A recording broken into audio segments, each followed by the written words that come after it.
laying the groundwork is key. Get this first step wrong and be ready for a faceplant as you latch successive tools onto your business operations. So what is job number 1? Preparing your data. Because, as they say, if it's garbage in, it will be garbage out.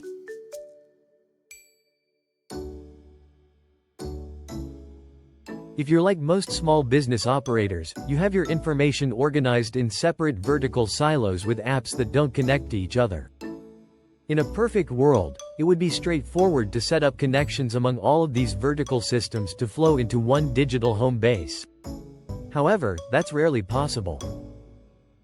If you don't lay the proper foundation, you'll find yourself building bridges between multiple tools, ending up with a spaghetti mess cobbled together by Zapier or Make.com.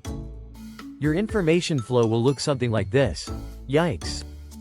Trying to connect a series of one-way vertical processes is a house of cards, waiting to topple when one component is out of place. The problem is that each layer you add can double its complexity, so you're compounding its intricacy instead of simplifying it. The issues can be numerous.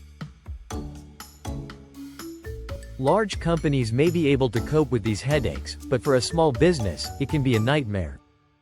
Documentation. A wonky workflow compromises your ability to onboard admin support or scale your business.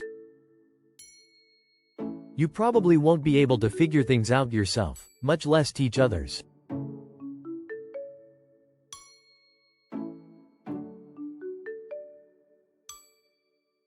Maintenance.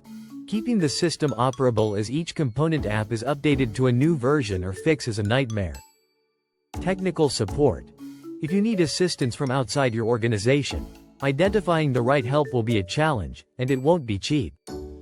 Internal data flow complexity. What's more, some of your connected apps will have their own data dependencies, so you can be creating a world of unintended consequences. Instead of making your business more streamlined and productive, you can drown in error corrections and bug fixes. Dive in without preparation, and you'll spend countless hours, days, or worse, picking up the pieces. So, what to do? If you're in the financial services industry, real estate, mortgage broker, insurance professional, etc., you have a massive advantage. You're probably using a minimum number of apps since you don't need to manage supply chains, payment processing, accounts receivable, etc. You'll most likely be using a CRM. Ideally, that CRM contains your scheduling, manages actions, and stores information for future reference. This will be highly beneficial to the process. If that isn't the case, pulling everything together on the Airtable platform is a common, go-to, option. Spend the time at the outset to organize your data so that you can capitalize on the benefits of automating your business workflows from day one. You can thank us later.